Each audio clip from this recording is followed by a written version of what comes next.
Good morning, East Jessamine High School. Today we get to take an opportunity to recognize and appreciate the veterans that have given so much to our country. This is not just a day for us to recognize those across our country, but also those who have given service in our building. You're going to get to hear from 3 East Jessamine High School and JCTC faculty and staff members who are veterans of our armed forces. Let's take a moment this morning to appreciate the time that they have put in, but also that all veterans have put in. I look forward to hearing from them and their stories, and I hope that you have time to reflect on the service that they have provided for our country, and that you have some time to appreciate what they have given to our country. Without further ado, I'd like to introduce our 3 veterans. We have Mr. Lamont, Mr. Krasniewski, and Officer Edwards. Let's take a minute to hear from each one of them about their experience in the military. I'm Jacob Edwards. I'm a police officer at the Nicholasville Police Department. I've been there for 13 years. I just started here as an SRO at East Jessamine High School last year in the midst of COVID. It's my first full year here at the school. I'm an Army veteran. I was in the Army Reserves I got out in 2005, so I went in 1998 between my junior and senior year of high school in what's called the Delayed Entry Program.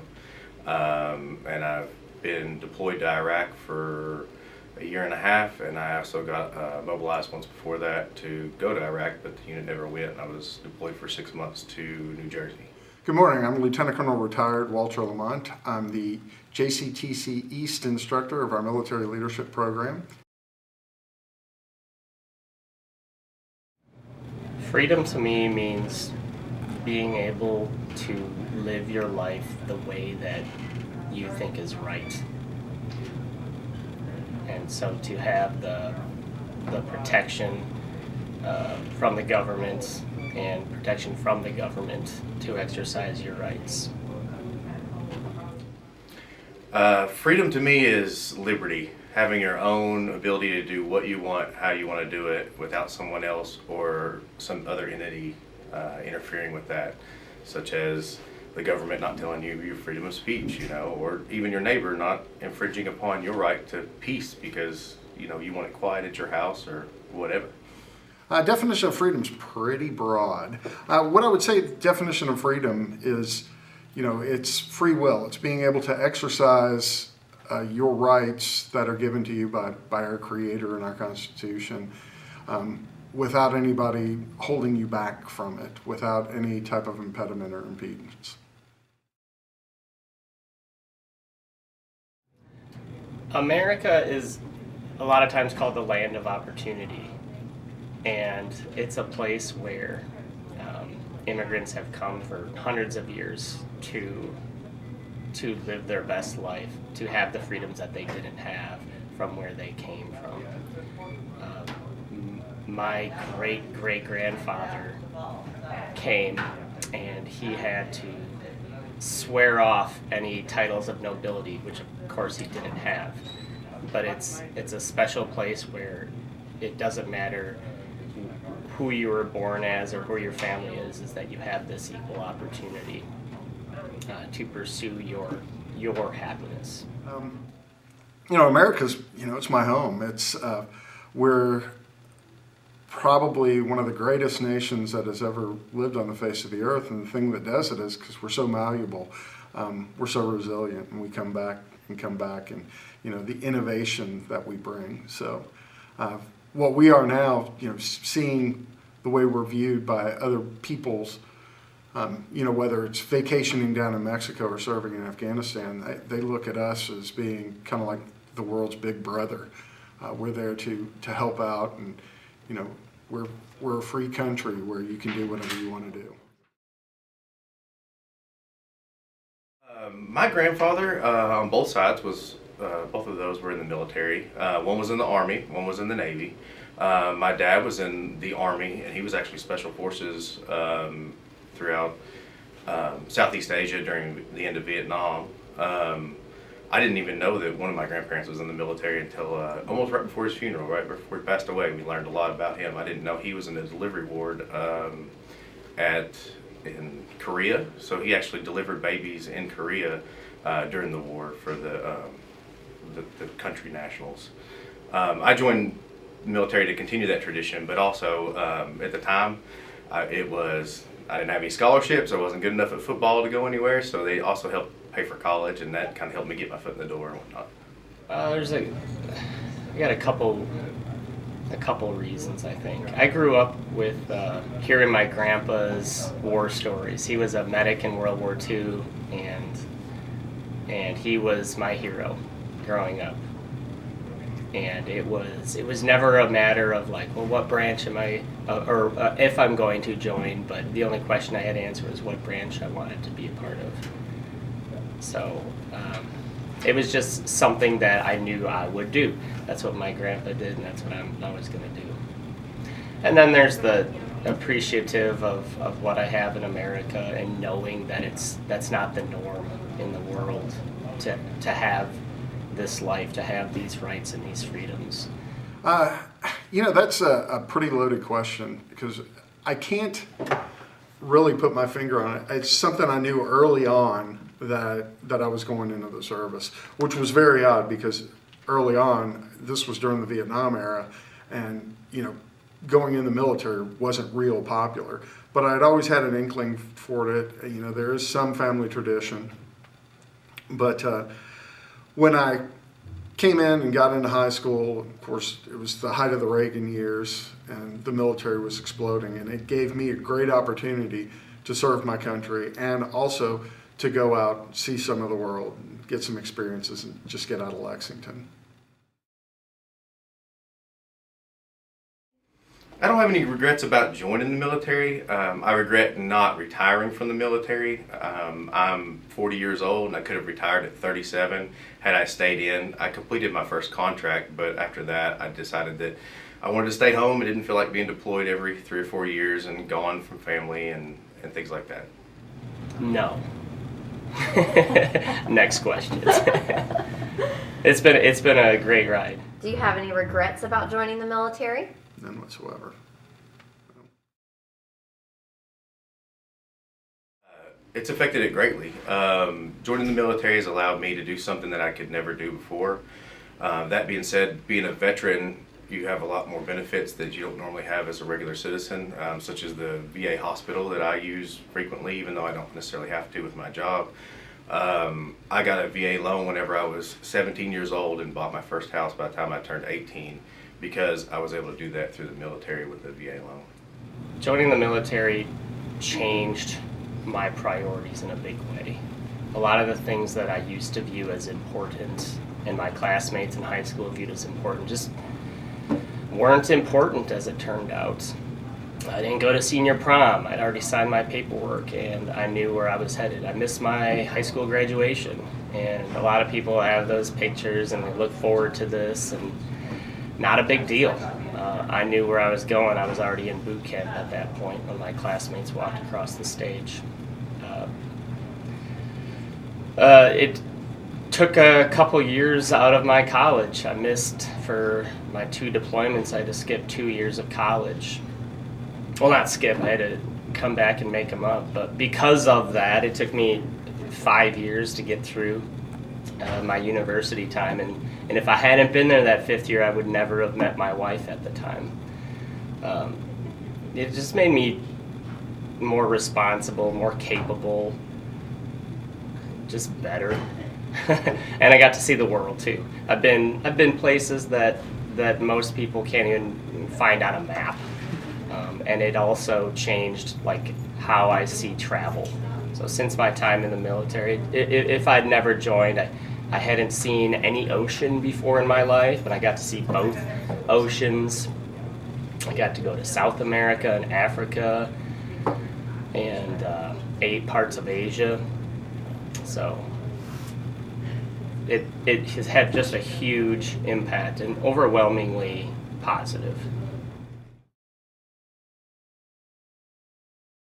Well, I've had kind of a circuitous route. I started out in the Marine Corps, just like a couple of our East students are going through right now.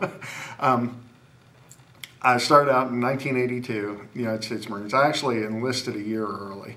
So I spent, my senior year of high school, and it was called the Delayed Entry Program.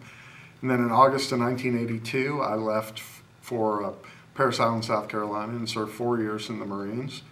I came back to Lexington, grew my long hair and, getting used to it. And then there was always something that I missed about it. So I thought about going into the reserves, went to the Marine Reserve Unit in Lexington, and, it was an interesting day there. Coming out, I was putting gas in my car, and there was a gentleman that I had actually gone to boot camp with. We were in the pool together with delayed entry. And, he had asked what I was doing and what I was up to. And I told him I had just been out to the reserve unit. And he's like, okay, I need you to open your mind about something.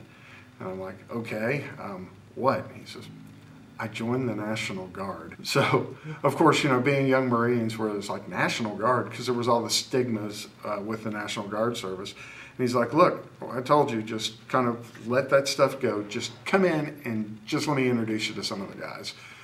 So I went into what would eventually become my section in the Guard unit, which was the 2nd Battalion, 138th Field Artillery, which is here in Lexington, Kentucky. And I went in there, and sure enough, out of the 25 guys that were there, 7 of them were former active duty Marines, 3 of which were Vietnam veterans. So I got a warm fuzzy with them, and I said, what the heck, let's give it a shot. And, 27 years later, I retired. But I was enlisted in the National Guard. I was a forward observer for a field artillery unit. Then when I went to University of Kentucky, I joined ROTC, was commissioned as an officer, went back into the National Guard as a commissioned officer after serving a couple of years on active duty. And then in June of 2001, I had the opportunity to go full-time as a full-time support personnel, which is like being on active duty, but with the Guard. Then, of course, after 9/11, the deployments came, and, deployments to Iraq, Afghanistan. Also did a Homeland Security mission down at Fort Campbell, and several other things. So.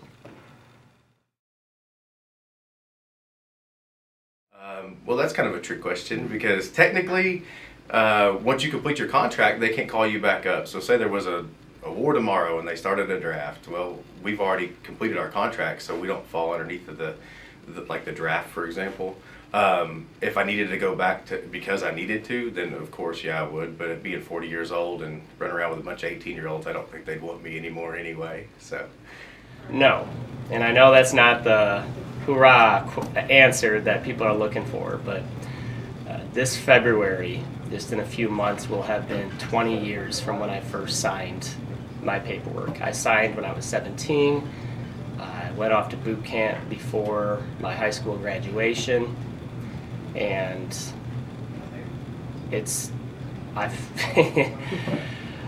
I've done my part. And if the nation is in a place where they have to pull in old men to fill the lines, there's other issues that I need to be taken care of. So right now in my life, I have a wife and 2 kids who are dependent on me, and that's where I'm needed most. So, young people, now is your chance to serve your country. The greatest democracy in the world, of the people, by the people, for the people, protected by the people themselves. It's time to the next generation move on. So, short answer is no. I'm not going back in. Without question. I mean, if for one thing, if they needed me, I would say it would be pretty desperate, and yes, I would go back. And it's.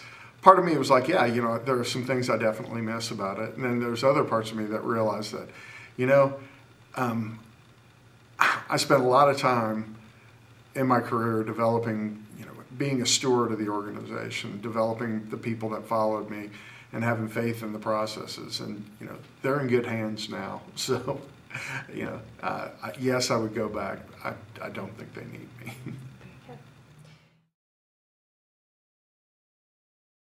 Memories I have lots of.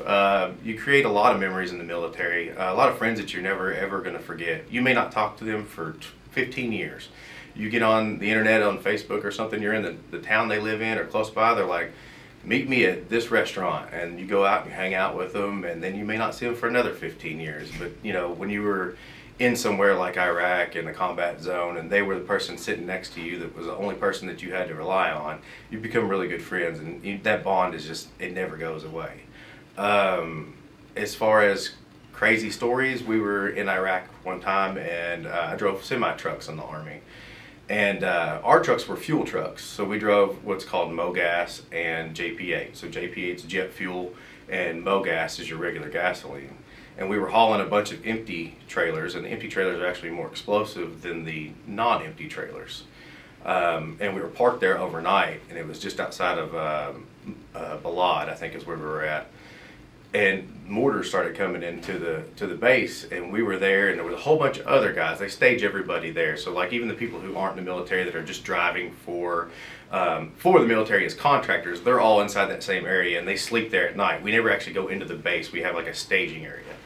And the mortars came in, and it hit an old tank that was in an old tank graveyard that was next to us and caught on fire. Well, everybody started to freak out a little bit, but then the mortars started getting closer and closer and closer. And about that time, we find out that we're in one row with empty fuel tankers that are really, really explosive. Turns out that the next row over had the MoGas, which is even more explosive than the JP8 that we had.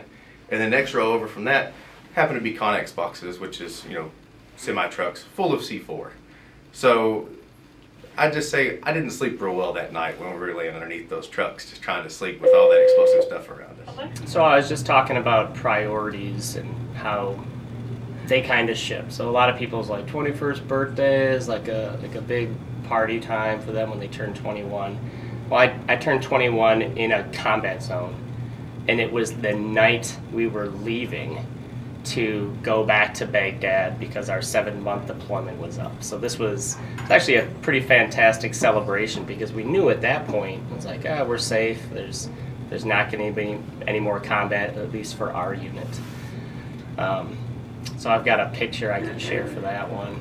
And then my 22nd birthday, I was in Niger, and one of the soldiers we were training actually got me a birthday present. I think I might even have a picture for that too. There's just a lot of stories of meeting people that, and they get it and we got it, that this will be the only time I talk to you in our life because I'm not from this side of the world, and they knew it. But there's a lot of good people out there that are willing to smile and interact with American service members because they knew what we were doing there and they knew what we were fighting for. Well, there's there are myriad of them, and trying to narrow it down to just one right now is kind of killing me. I would say that one of the stories that I often tell is when I did my first homecoming, one of the things I'm very committed to is service to other veterans. I'm a service officer with the VFW, which helps veterans work through issues they're having with the Veterans Administration, with VA hospitals and the VA medical system. The other thing that I've noticed is there's a bond that holds all of us together. And nowhere was this bond more evident than returning home after my first tour in Afghanistan. We landed in Bangor, Maine, which is just a little airport, and it was probably close to midnight local time when we got there. And we had been on the plane for 17, 18 hours. And as I'm getting off the plane, there's a group of people waiting there to greet us that have absolutely no connection to us. The units that I was a amalgam of people from Iowa, Florida, and Kentucky, and Ohio, and we're in Maine. So they knew nobody on this airplane. They came out in the middle of the night. It was, just a normal night. As I'm getting off, there's this old guy. He's got a hat on, a Vietnam veteran hat, and his T-shirt says, not as lean, not as mean, but still a Marine. And he's holding a cell phone out. And he's like, "Here, son, call your wife." And that story always chokes me up. So ever since then, veterans of my era owe so much to the veterans of the Vietnam era because they never got the welcome home that they're giving us. So I've kind of made it a mission to welcome them home. So a charge to you guys out there, if you see that old guy with a Vietnam veteran hat on, just go and welcome him home and thank him for his service.